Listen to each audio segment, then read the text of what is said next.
Guys, what's up mga katikman? Yes, for today's video, meron po akong i-introduce sa inyo. Ito ay First Craft Brewery in Tanawan, Batangas. Yan guys, so pinadalhan tayo para tikman natin yung locally made nila na craft beers. So, ito ay pinangalan after nung ating national hero na si Apolinario Mabini.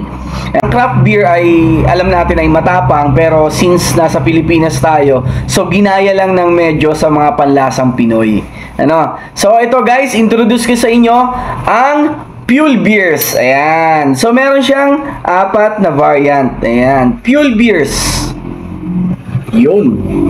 So ang kaibahan nito sa iba, ito yung isang flavor nito, meron kasamang barako, kape. At saka, ano pa ba yun? So, mamaya, iisa-isahin ko to sa inyo, guys, ha. So, sa ngayon, ito muna tayo sa kanilang entry level.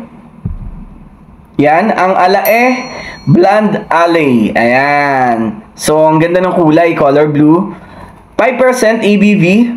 Yan. So, nakalagay dito, light and easy to drink, sweet maltiness with low caramel notes, subdued bitterness, and low fruity esters. Yun. Sa Tagalog, entry level siya. Similar taste sa commercial beers. Paired sa spag nachos, tacos, pika-pika. Most movement, ito ang bet. Kasi 5% alcohol lang. So, ito yung entry level nila. So, tikman natin, guys. Blonde Ale. I-cover. Meron pa pala dito isa. Gulat ako. So, ayan, guys. Buksan natin. Amin ko muna. Hindi ako magsasabi ng ibang brand, ha. So, ayan. Cheers. Tikman natin. Blonde Ale, 5%.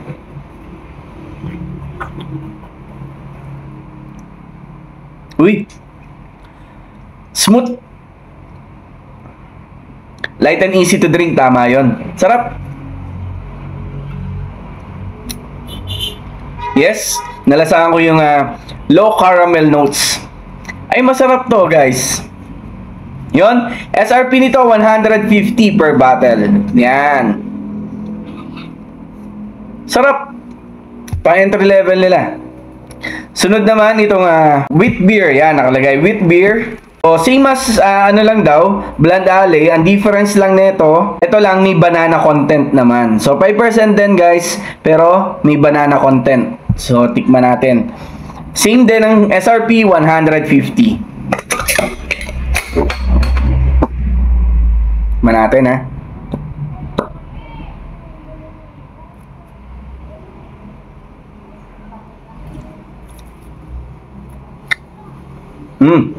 Galing, may lasa ng banana. So, craft beer siya. Mas mabula siya kaysa doon sa isa kanina. Masarap naman inumin. Yes. Gusto ko to. Pero dito sa dalawa, mas gusto ko to. Kasi light lang yung lasa. Pero since parehas lang naman silang 5%, dito na ako, di ba? So, yun, para sa akin, ha. So, Fuel Beers. Maganda to.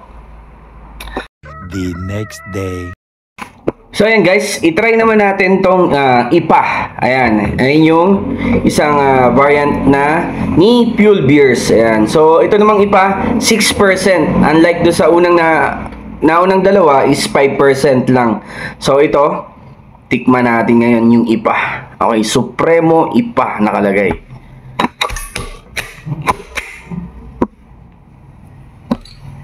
Yun, amoy natin.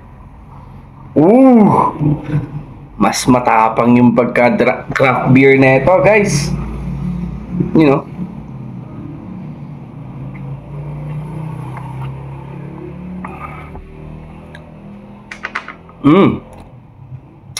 Mas stick yung pagka-craft beers niya.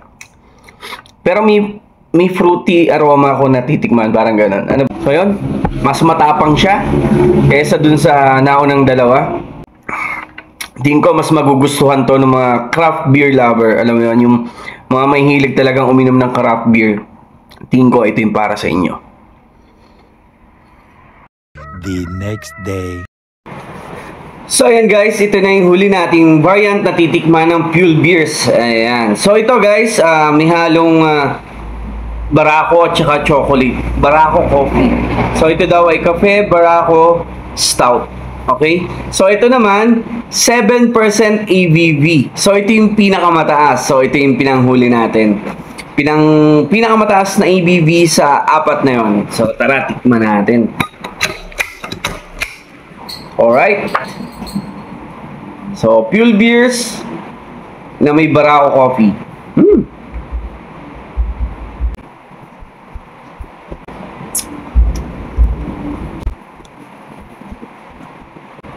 Smooth. Nice to ah. Medyo smooth sa akin kasi gawa nung pagka-coffee. Pero 7% daw, so good luck sa atin. So, yun guys. Sarap din. Sarap. Okay ah. So yun. Craft beer siya guys, yung Fuel Beer. So sa hindi masyadong familiar, guys, iba po siya sa mga commercial beers natin ha. Ang craft beers po, sa presyong 150 to 180, mura na po yung ganito kalaki guys. So locally made sa Tanawan. So meron na rin dito sa Batangas area. So kung magtatanong kayo na available, ayan po, bagong-bago lang na balita. Sa mga taga San Pablo at mga malapit sa San Pablo, kung nalalayuan po kayo sa Tanawan or sa Lipa na mga kung saan may available, guys, dito po sa Julio's Restaurante. Yan. Diyan po sa Shetty meron na silang available na mga fuel beers. Ano po? Tapos bago na din yung kanilang packaging. So, eto, pakita ko sa inyo yung kanilang mga packaging, mas mga pinaganda, di ba? So, craft beer siya, guys. Hindi siya katulad ng mga typical na mga beer, na commercial beer na iniinom natin. Ano? So, tikman nyo na rin, guys, pag napapasyal kayo sa mga lugar na merong craft beers or available tong fuel beers, tikman nyo po. Sarap. Nakaka-proud lang kasi gawang Pinoy, di ba? So, sa magtatanong ng available, kung saan po ito merong available, malapit sa Tanawan, Batangas, sa Solano Hotel, sa Lipa, sa Three Peaks Hotel, sa Lipa din. Sa Tanawan naman, Casa Emilita, Bravo Hotel.